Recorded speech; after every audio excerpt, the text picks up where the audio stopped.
I'm Mike, And I'm Matt. and this is the Coin Show.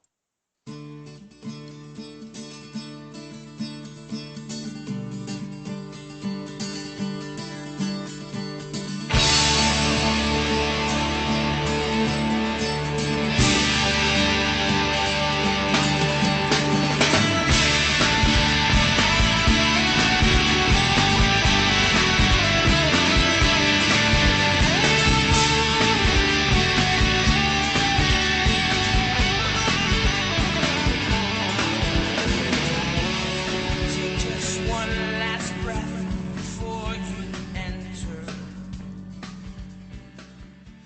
On this episode of the Coin Show, Matt and I discuss the lost years of 20th century coinage. And we'll talk about the coolest thing to walk into Matt's shop this week. But first, Our favorite. Our favorite. I the love fan this part. favorite, the news.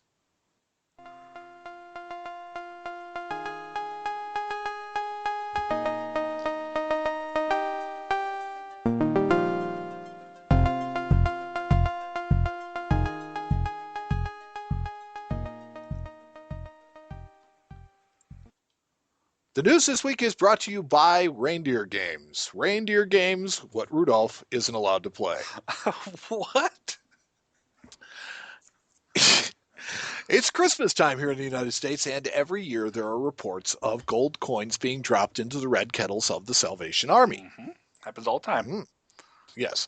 This year's reports, the first gold coins discovered were Krugerrands in Youngstown, Ohio, but were soon followed by both a 10th ounce American Gold Eagle and a $50 Canadian Maple Leaf in Chicago. Yep. Another Krugerrand in Spokane. So the foreign donors are generous, but the person who gave the gold American Eagle, Not so maybe not. much. Yeah. In the first week of December, gold coins were reported in North Dakota, North Carolina, and several locations near Chicago. Now, I always used to question the validity of these stories every year, but I can say that this year's reports are true, at least to my Did you research. drop one in there? No, I did not. Did you? Heck no. I'm in the right area. No. And God bless the people that did. It's great publicity for Salvation Army and the Mhm. Red Kettle Bell Ringer program that they do every year at Christmas time. That is true. Yes. And every year it seems to happen, and every year people seem to talk about it. And for a long time, I really seriously wondered whether or not it was actually happening. Yeah. Well, Yeah. But it appears it is. what do you do? Yeah. Take it or leave it, right? That's right. I'll take it. The United States Mint has released the upcoming designs for the Richard Nixon and Gerald Ford presidential dollars. Oh, we're getting down to the end. Yes, now the only design yet to be unveiled is the Ronald Reagan coin, and when it is, it will conclude the train wreck that we have come to know as the presidential dollar coin series. Yes. I like the Native American dollars, and I'll be bummed after 2016 because they're going to stop making them. But this presidential series will be more enjoyable when it's over. Oh yeah. Well, yeah. Of course, it'll be more enjoyable. It's over. Nobody even cares. This whole series, the presidential dollar series, seems to me like something out of a gas station game.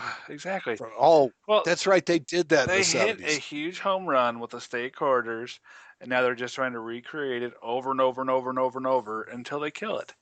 And Well, I think it's we can tell because it's dead by now. it's because they figured out something worked. Now I will argue with you as to whether or not it's over because I think that although the presidential dollar program didn't work, No, and it there's just no, didn't. It didn't work on any level. They're awful. They're clogging up bank vaults. They had to stop making them yes, for the most part halfway through all the accoutrements that went with it. The gold for spouse coinage, all that stuff that kind of went with this program. Total and utter disaster. yes.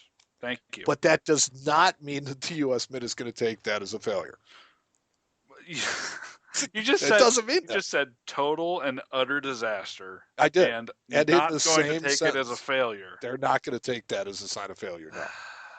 No. See, I'm shaking my head. I think that, well, it's because this is only their second attempt at this, right? The Their first, third attempt, by the way. third. State quarters, national parks quarters. Well, the National Parks Quarters is really just kind of a continuation of the first. And although the State Parks Quarters was a huge home run, Yeah, it was. Huge home run. It was the only one I considered to be a success. Yes, one of the things that I thought made that program and really made it work was the fact that they were readily available. That as each new state got released, you'd kind of bump into rolls of Well, them. as You'd find them, and people actually gave a crap about them. That's the thing. well, but see, I don't find that to be the case with the national parks quarters, No. and it is not due to any level of interest or disinterest, in my opinion. It is more the way that the mint is distributing the coins that I think is. I just don't think people care. People are over it. See, I disagree. You know how many? Let me tell you. You know how many national parks quarters albums I've sold in the last year? 0. But how many do you actually encounter? Not enough to matter, and that's the problem. Well, and therein, like I said, I think it goes back to the way that they're being distributed.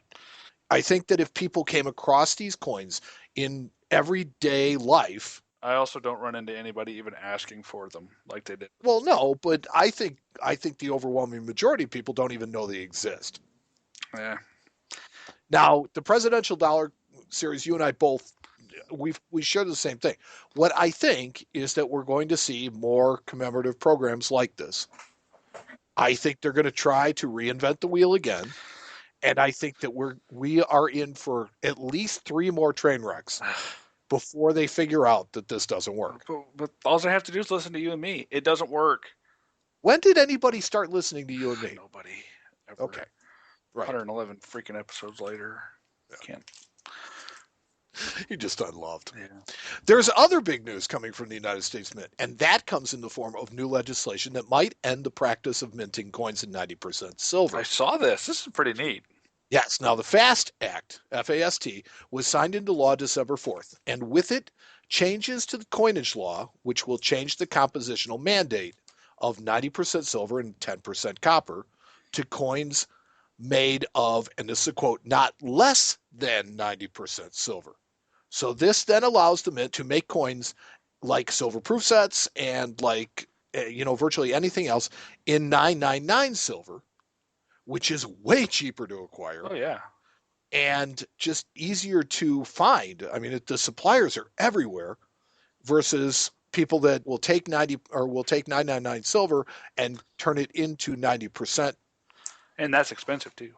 Yes, and it actually costs them less to make it 999 than it does to make it 90%, which is counterintuitive, but that's the way it works because there are lots of producers of 999 silver out there. Now, the one thing that I found was kind of odd about this was that the bill does not apply to commemorative coinage. Huh. That's Yeah. weird. Well, exactly. I mean, there's only a couple of things that the United States Mint makes in silver. They make the silver proof sets, and they make commemorative coinage. Mm-hmm. That's it. That's all they make. So, okay, yes, this legislation, kind of breaks the way for them to make silver proof sets out of 999 silver. Okay, great. Whoopee, who cares? It is my contention that the silver dollars that are produced as part of commemorative programs all the time, those are the ones that are going to benefit most from being made in 999 silver. Oh, yeah. I mean, you'll have now a full solid ounce of silver instead of a strange weight that nobody cares about. I guess what it comes down to is nobody cares about 90%.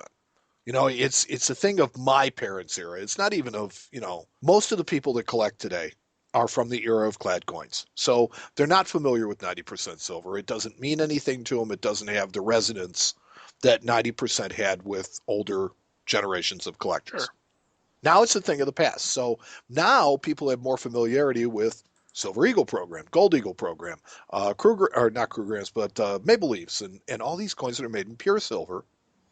And this is kind of the U.S. Mint's way of moving us in that direction, which is great. It'll lower costs. It'll make it more available. It'll, make the number of suppliers so much greater in order, for us to be able to procure the planchets and things like that. But to exclude the commemorative program is kind of halfway. Yeah, that's weird. But there is hope in the fact that there is legislation, that creates each commemorative coin. Yeah. It kind of sounds like they're shooting themselves in the foot, though. Now that the law has been changed in this other way, they might choose to make the commemorative coins 999 as well. I think that they did it so that there would be no kind of going back and remaking commends in 999. That this now gives them the freedom to move forward going 999 without overcomplicating things. But of course, our government can't do it in one bill. It has to be done in separate laws. Yeah. Whatever. Make it. So it's complicated bureaucracy that I don't care for, and that's what that sounds like. Yes. The Fed's decision to hike rates may affect precious metals markets. Duh. Yeah, I was getting ready to say. Oh, okay. Well, I guess I beat you to it. Both silver and gold have been taking a beating lately, Matt. You're telling me. Now, don't you think that a rate hike is a signal of inflation? It could be a signal of a lot of things, inflation being one of them. And don't you believe that if inflation is inevitable, that metal is usually a good place to be? Well, it depends on if you drink the Kool-Aid that they're spilling or not, and them being the government. I mean, we read these things that, the economy's strong and unemployment's at 5%, and I'm just not sure how much of it I believe. So that kind of, if you believe on what they're saying, then yeah, metal should be cheap. But if you don't necessarily agree with what they're saying, then you should expect for metals to go higher. Right, but if you're like me and you're an independent thinker, sometimes even a left field thinker, okay, the fact that rates are being hiked means that inflation is kind of inevitable.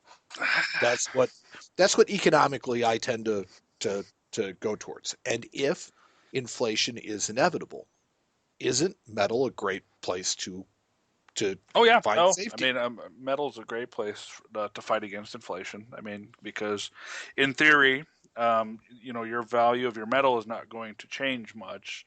It's the value of what it takes to buy that metal that's going to go up and down. Right, and that's generally kind of measured in how much gold and silver it buys. Mm-hmm. So I would tend to think that is a place to step off the merry-go-round, let the government kind of do what they want with the money and monetary policy, and kind of wait for things to settle down, and then you kind of step back on when things have settled down. Well, the problem is things haven't settled down. They've just been going down. So well, no. It's like this is the first step. Yeah. I mean, obviously, the Fed rate hasn't changed in like 8 years, which is unheard of. I mean, for it to be where it has been, to be at zero, because I mean, it literally was at zero. Mm-hmm. For 8 years, there's no place down for it to go. If you want to, at least what my macroeconomics classes in college taught me was that if you want people to invest, if you want people to save, you have to give them some sort of incentive to do that. And generally that's done through interest rates. Mm-hmm. So yes, an increase in interest rates, usually is meant to try to inspire saving, but what it typically does in its place is create inflation. Well, we shall see, I guess, won't we? Well, in another 5 years, another 110 episodes, we'll see how close they get. Episode 220. Oh, Lord. Yes. Oh, Lord. The United States Mint has released its product schedule for 2016. Now, it's not I didn't really even complete. bother to look at it, to be honest with you. Gee, why am I shocked? It's not really complete. It's really more just a schedule of some of the stuff that we know is coming out. The America the Beautiful, Parks Quarters, hockey pucks, presidential dollars, and first spouse gold. Yeah. It says proof sets will be available in February, but has no date for uncirculated mint sets or what I consider to be probably the most eagerly awaited coins in a while, the 3 centennial gold coins. Yeah, I'm all over those. Which I'll get out on that limb right now and predict tremendously popular. Oh yeah, I'm gonna go to town on those suckers. There's also no mention of releases for silver proof sets. So maybe a composition change is in the cards. We'll just have to wait and see. Me personally, I think that somebody had said that they already started minting silver proof sets for next year. It wouldn't surprise me, along with the Eagles. I'm sure that they're cranking out the Eagles right now. But the fact that they're not on the product schedule, yeah. It's like, let's see, we've got 16, 17, and 18 before. Yeah, 16, 17, 18, and 19. So we've got 4 more years of America the Beautiful quarters. Wonderful. Yeah, we got 4 more years of it. So amazing. If they're going to change the composition in the silver proof sets, there's now